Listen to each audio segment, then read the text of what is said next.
കേരള ജനതയെ മുഴുവൻ സങ്കടത്തിലാഴ്ത്തിക്കൊണ്ട് ഇന്നലെയായിരുന്നു കേരളത്തിലെ മുൻ മുഖ്യമന്ത്രി വി.എസ്. അച്യുതാനന്ദൻ വിട പറഞ്ഞിട്ടുണ്ടായത്. വി.എസിന്റെ വിയോഗത്തെ തുടർന്ന് അദ്ദേഹത്തിനോടുള്ള ആദര സൂചകമായിട്ട് സംസ്ഥാനത്ത് ഇന്ന് ചൊവ്വാഴ്ച പൊതു അവധി പ്രഖ്യാപിച്ചിട്ടുണ്ട്. സംസ്ഥാനത്ത് 3 ദിവസത്തെ ദുഃഖാചരണം ഉണ്ടാകുമെന്നും സർക്കാർ അറിയിച്ചു. സംസ്ഥാനത്തെ എല്ലാ സർക്കാർ ഓഫീസുകൾക്കും പ്രൊഫഷണൽ കോളേജുകൾ ഉൾപ്പെടെയുള്ള എല്ലാ വിദ്യാഭ്യാസ മേഖലകൾക്കും പൊതുമേഖലാ സ്ഥാപനങ്ങൾക്കും സ്റ്റാറ്റ്യൂട്ടറി സ്ഥാപനങ്ങൾക്കും സ്വയംഭരണ സ്ഥാപനങ്ങൾക്കും നെഗോഷ്യബിൾ ഇൻസ്ട്രുമെന്റ്സ് ആക്ട് പ്രകാരമുള്ള സ്ഥാപനങ്ങൾക്കുമാണ് ചൊവ്വാഴ്ച അവധി പ്രഖ്യാപിച്ചിട്ടുള്ളത്. ജൂലൈ 22 മുതൽ 3 ദിവസത്തേക്ക് ഔദ്യോഗിക ദുഃഖാചരണം ഈ ദിവസങ്ങളിൽ സംസ്ഥാനത്താകെ ദേശീയ പതാക പകുതി താഴ്ത്തിക്കെട്ടും. കാലിക്കറ്റ് സർവകലാശാല യൂണിയൻ തെരഞ്ഞെടുപ്പ് മാറ്റി. മുൻ മുഖ്യമന്ത്രി വി.എസ്. അച്യുതാനന്ദന്റെ നിര്യാണത്തെ തുടർന്ന് ജൂലൈ 22 നടത്താനിരുന്ന കാലിക്കറ്റ് സർവകലാശാല വിദ്യാർത്ഥി യൂണിയൻ തെരഞ്ഞെടുപ്പ് 26 മാറ്റിയിട്ടുണ്ട്.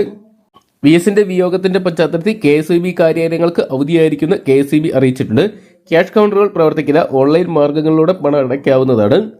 കേരള സർവകലാശാല ജൂലൈ 22 ചൊവ്വാഴ്ച നടത്താൻ നിശ്ചയിച്ച എല്ലാ പരീക്ഷകളും മാറ്റിവെച്ചു. മറ്റു ദിവസങ്ങളിലെ പരീക്ഷകൾക്കും മാറ്റമില്ല. പുതുക്കിയ തീയതി പിന്നീട് അറിയിക്കുമെന്നാണ് അറിയാൻ സാധിച്ചിരിക്കുന്നത്.